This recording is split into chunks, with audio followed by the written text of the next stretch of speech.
ধ্বংসস্তূপের ভেতর থেকে উঠছে নীরব নিঃশ্বাস, কিন্তু সেই নিঃশ্বাসে লুকিয়ে আছে ভয়ানক এক মৃত্যু ঝুঁকি। গাজা রিপার থেকে মাটি তুলে নিবে বলে ভাবছে, তবে সেই পুনর্গঠন কাজ আজ থমকে গেছে অদৃশ্য বোমার কারণে। ইসরায়েলি হামলা ও ইন্টেন্স বোমাবর্ষণের পর গাজার পুনর্গঠন কার্যক্রম বড় বাধার মুখে পড়েছে।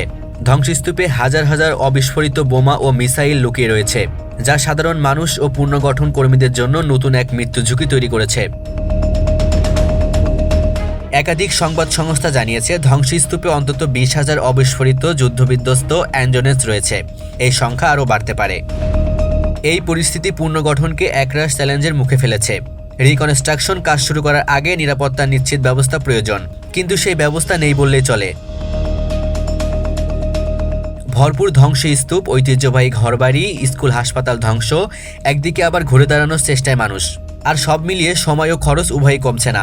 বিশ্লেষকরা বলছেন এই অবস্থায় শুধু সাময়িক বাধা নয়, এই পুনর্গঠন হবে বড় মাপের, দীর্ঘমেয়াদী ও ঝুঁকিপূর্ণ। বিশেষ করে যেসব এলাকায় ঘন জনসংখ্যা রয়েছে, সেখানে প্রতিটি ধ্বংসস্তূপের নিচে একটা সম্ভাব্য বিস্ফোরক অপেক্ষা করছে। গাজার পুনর্গঠন এখন আর শুধু নতুন বাড়ি গড়ার গল্প নয়, এটি নিরাপদে জীবন ফিরিয়ে আনার সংগ্রাম। অবিস্ফোরিত বোমার ধ্বংস ছাড়া লুকিয়ে থাকা ছায়া এবং সংগ্রামকে জটিল করেছে। মানবিক সহায়তা, আন্তর্জাতিক শিল্পায়ন, নিরাপত্তা, সতর্কতা, এই তিনটি একসাথে কাজ করতে হবে, নয়তো গাজার মানুষদের সামনে দাঁড়াবে দীর্ঘ সময়ের অচল বাস্তবতা। আর যতক্ষণ এই ক্ষত একেবারে এড়ানো যাবে না, গাজা হবে শুধু ধ্বংসক্ষেত্র নয়, সম্ভাবনার মাটিতে ফিরে দাঁড়ানোর প্রতিজ্ঞার জায়গা।